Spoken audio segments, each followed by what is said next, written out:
What's a small but unforgettable act of love you'll never forget?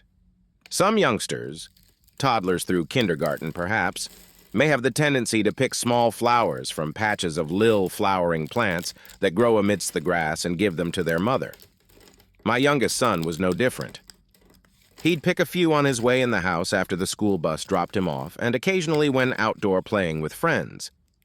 I'd always make a big deal by immediately placing the flowers in a small cup of water and setting the cup on a windowsill or as the center of our dining table, etc.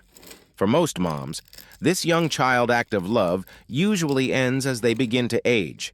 My son continued to pick me these lil flowers every now and again. As he aged to around 10, 11-ish and began to learn how to use a mower and cut the grass, I would hear the mower shout down and he'd knock on my office window, holding up lil flowers he'd picked from the grass. I'd open my window and he'd present them to me. I still made a big deal about grabbing a lil cup of water, setting the flowers in, and setting the cup in an area of the house where it could be seen front and center. Then he hit high school, and cutting the grass became his responsibility.